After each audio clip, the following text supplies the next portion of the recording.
নমস্কার, আজকে আমি বানাচ্ছি সজনে শাকের ভর্তা। এই জন্যে এই যে সজনের শাক, এটা সজনের পাতা, তো এটা আমি বেছে ধুয়ে রেখে দিয়েছি। এটাকে এখন সেদ্ধ করব। এই যে আমার সজনে পাতাটা সেদ্ধ করে নিয়েছি, আর জলটা একদম মাপে দিলে জলটা আর ফেলতে হয় না, জলটা ওইটুকুন জল দিয়ে হয়ে যায়। কেননা জলটা ফেললে গুণটা সব চলে যাবে, আর যাদের সুগারের রোগ তারা ওই জলটা খেয়ে নিতে পারে। এটা সুগারের জন্য মহা ওষুধ হচ্ছে। এবার এটাকে আমি মিক্সিতে পিষে নেব।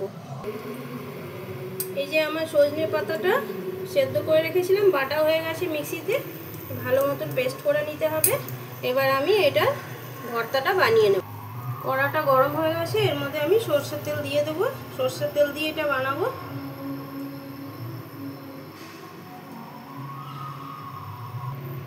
তেলটা গরম হয়ে গেছে, এর মধ্যে আমি এখন কালো জিরে দিয়ে দেবো।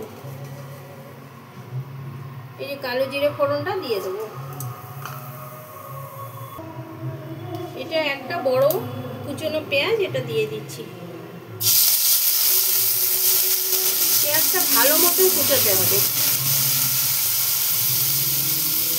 এটা একটু ভেজে নেব। আমি এই যে এইটা দিয়ে পেঁয়াজটা কুচিয়েছি, এই চপারটা দিয়ে কোচালে না খুব ভালো হয়। এর মধ্যে রসুন কোচানোটাও দিয়ে দেবো। এটাও চপার দিয়ে কুচিয়ে নিয়েছি। বেশ খানিকটা রসুন দিয়ে এগুলো ভালো মতো ভেজে নিতে হবে। এটা খেতে খুব সুন্দর লাগে, গরম ভাতের সাথে খুব ভালো লাগে। আর এই পাতাটা তো গুণ অনেক আছে, এর ডাঁটা পাতা সবেরই গুণ। এর মধ্যে আমি এই 4টে লঙ্কা চিড়ে দিয়ে দিচ্ছি, কেউ কুচিয়েও দিতে পারে, তো ঝালটা নিজেদের মতন করে নেবেন। এটা আমি 4টে মাঝখান দিয়ে ফালি করে দিচ্ছি। এটা একটু ভেজে নেব।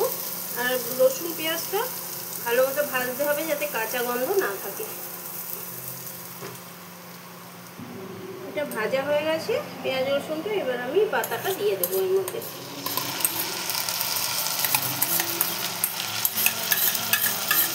এটাকে ভালো মতন ভাজতে হবে, একদম যতক্ষণ না শুকিয়ে যায়, তেল ছেড়ে যাবে, ততক্ষণ এটা ভালো মতো ভাজতে হবে।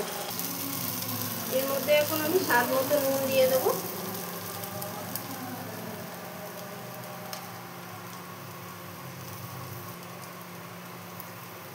সামান্য একটু হলুদ দিয়ে দেবো।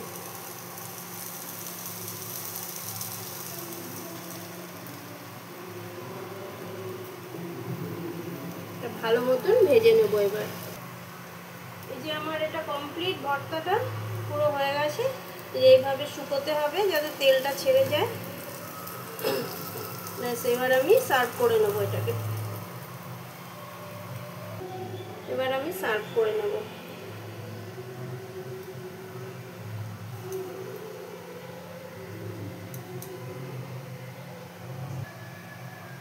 এই যে আমার সজনে পাতা ভর্তা হয়ে গেছে। এটা গরম ভাতের সাথে কিন্তু খেতে দারুণ লাগে। এটা যদি সপ্তাহে সেদ্ধ করে যদি রসটা খাওয়া যায় না, মানে জলটা, সেদ্ধ জলটা সুগারের জন্য ভীষণ ভালো এটা। আর যদি রান্নাটা ভালো লাগে তো একটা লাইক করে দেবেন।